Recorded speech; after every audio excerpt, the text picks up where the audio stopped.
तो गाइस अब हम लोग सेकंड अटेम्प्ट जो न्यूलैंड जी के द्वारा दिया गया था, किसके द्वारा, जो हमारा पहला अटेम्प्ट था वो किसके द्वारा दिया गया था, डॉबरेनियर के द्वारा।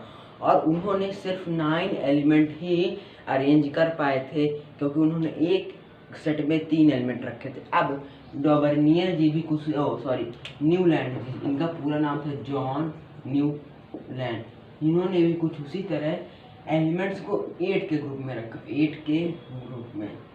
गैस उससे पहले मैं आपसे एक क्वेश्चन पूछना चाहता हूँ, क्या आपने कभी पियानो बजाया? अगर आपने बजाया नहीं होगा तो उसकी टोन सुनी होगी, कौन सी? गैस देखिए, ध्यान से देखिएगा, कॉन्सेंट्रेट। सा रे ग म पा धा नी एंड सा। क्या गैस? सा रे गा मा पा धा नी सा।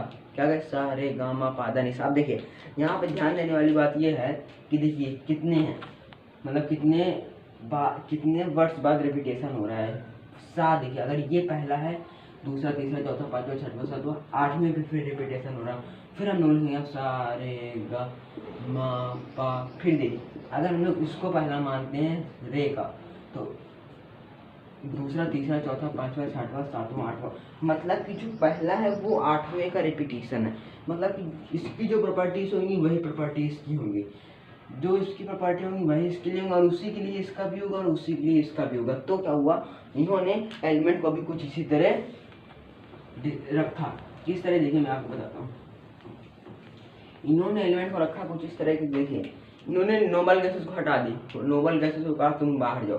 अब देखिए कैसे रखा इन्होंने, हाइड्रोजन, लिथियम, मतलब सॉरी गाइस देख लेता हूँ एक बार।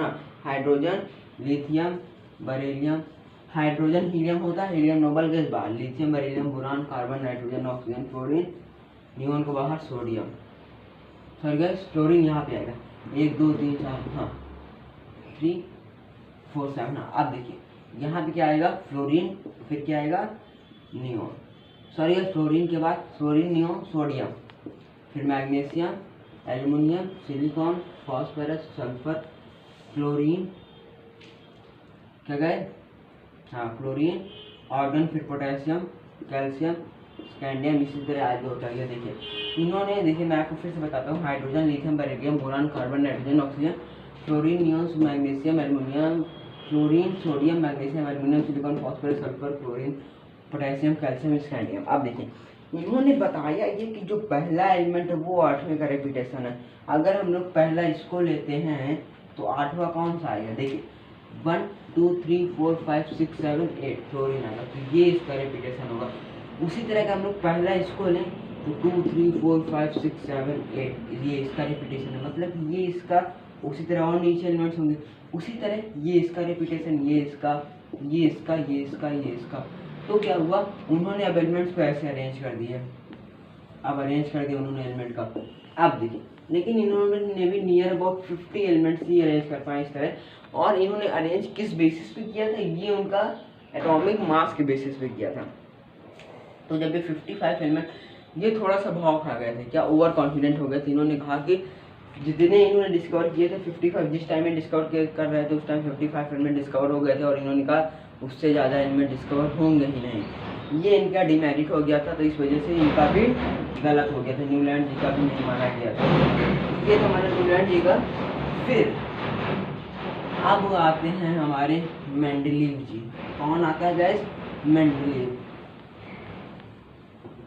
अब देखिए गैस अब कौन आएगा, अब आएगा मेंडलीव।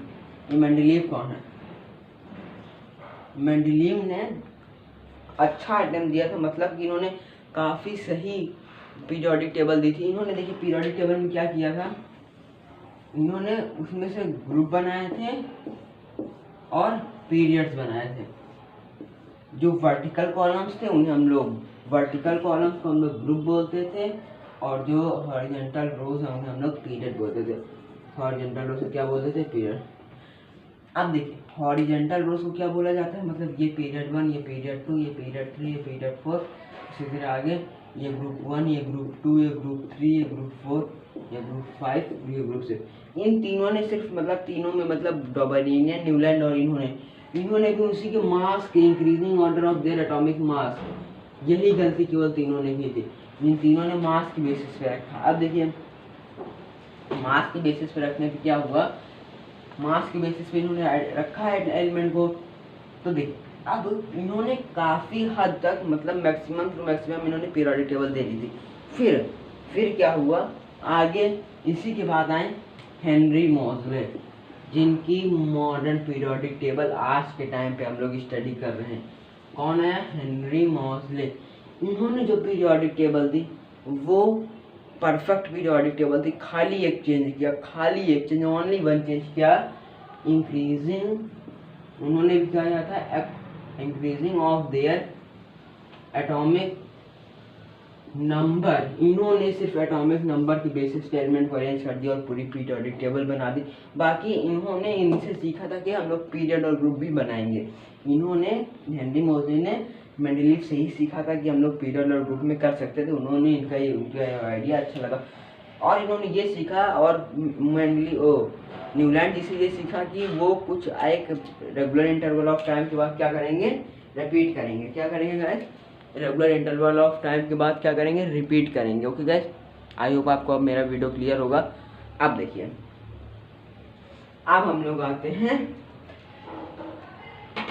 अब देखिए हम लोग बात कर लेते हैं मॉडर्न पीरियोडिक टेबल में हमारी, sorry guys, modern periodic table.